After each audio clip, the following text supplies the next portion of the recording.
Auntie Tyler today presents Cooking with Karaline, and here with this week's recipe is your host, Karaline Harrell. Hi everyone, and welcome to Cooking with Karaline. Of course, my name is Karaline and I'll be your host, and today we're going to learn how to make snickerdoodles. Now this is one of my favorite recipes because it's super easy to make. It doesn't take a whole bunch of ingredients, and I also like it because since it's so easy to make, you can have like your kids or your siblings get involved, and so it's a really easy thing to do and it's fun for the whole family to make.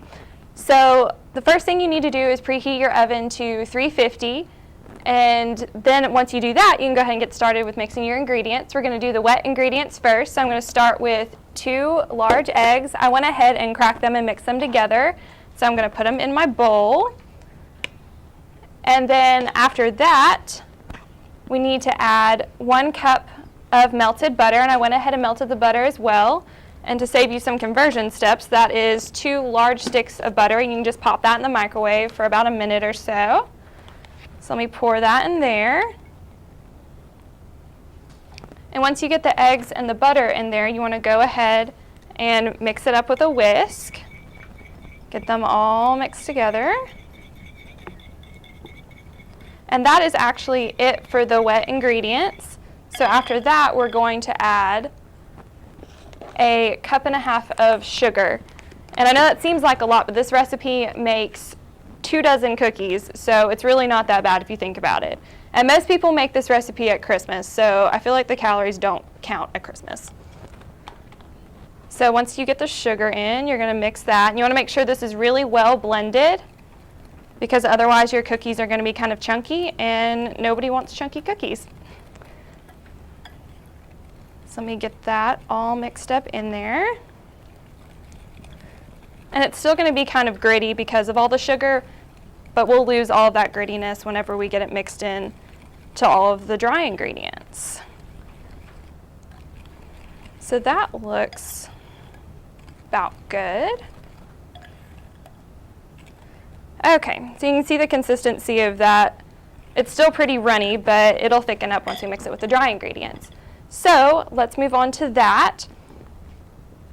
And of course, for cookies from scratch, you're definitely going to need flour. And this uses a lot of flour. It's actually 2 3/4 cups worth of flour. So I'm going to go ahead and open that up and throw that into my bowl. And then, even though this is the smallest amount of all the ingredients, it's the most important because you never want to bake without these things, otherwise your cookies are going to turn out horribly. I went ahead and mixed together 3 of the ingredients because they were just so small quantities. You need a 1/4 teaspoon of salt, which I know that doesn't seem like much, but it makes a huge difference. And then 2 teaspoons of cream of tartar and 1 teaspoon of baking soda. And all of that mixed together makes hardly anything, but it makes a huge difference in your cookies. So let's go ahead and open this up and throw that in there. And I'm going to go ahead and blend those before we add it to our wet ingredients because otherwise they won't be evenly distributed.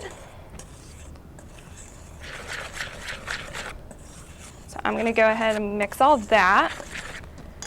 And now we can add our wet ingredients to our dry ingredients. And you can pour it in all at once. You don't have to slowly mix it in. So I'm going to pour that in there. And just make sure you get everything out of the bowl.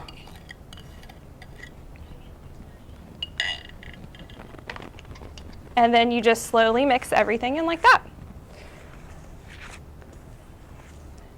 And at first it seems really liquidy, but it ends up turning into the cookie dough-like consistency you're looking for the more you mix it. So whenever we come back, I'm going to roll the snickerdoodles and we'll get them in the cinnamon sugar.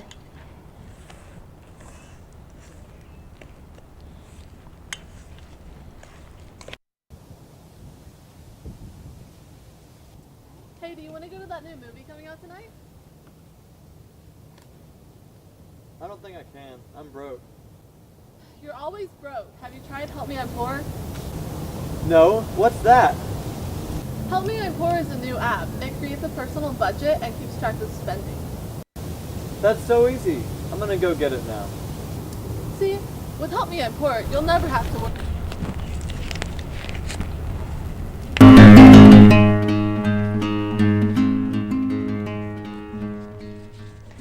Hi everyone and welcome back. Over the break, I just kept mixing up the dough, and now I'm going to put on some gloves and mix it by hand.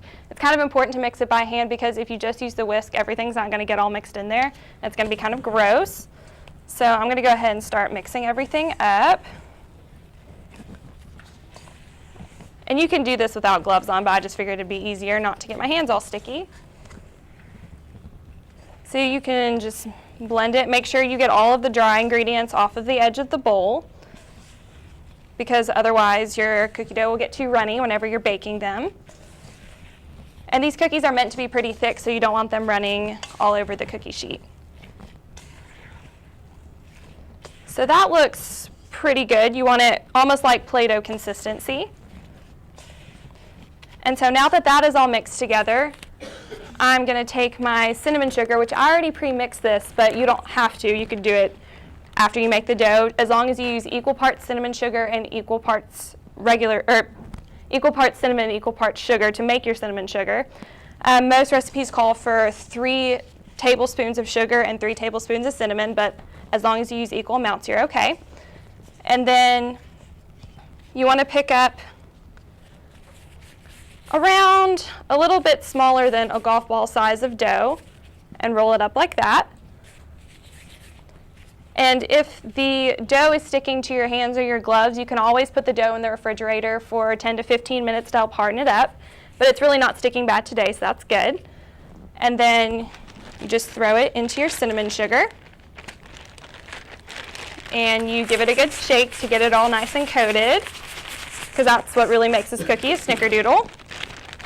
And then I'm going to take my pan over here, and you can either spray your cookie sheet, or you can do what I do and use wax paper. And I like to use the wax paper and put it on there because it keeps the cookies from sticking on bottom. I like cookies that are really doughy, so it makes my life easier if I have the wax paper, because whenever I'm done baking my cookies, they just slide right off onto the sheet.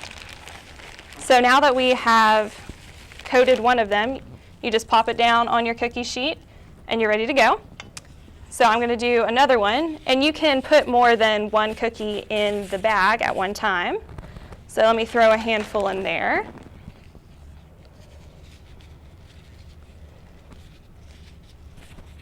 And if you're working with little ones and they can't seem to get the size of the cookies to be even, then you can always use something like a melon baller.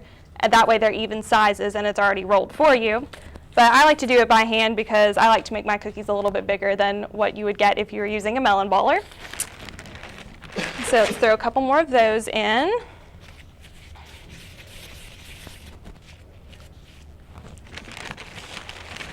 Okay. And shake them all up.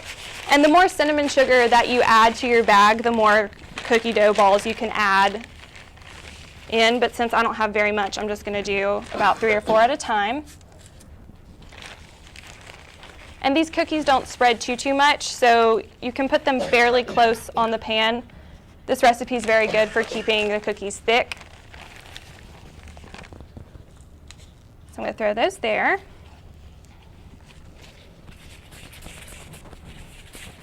I'll do just a couple more.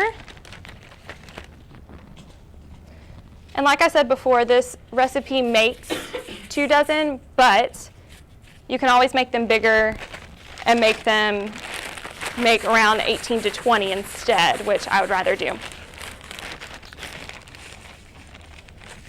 Okay.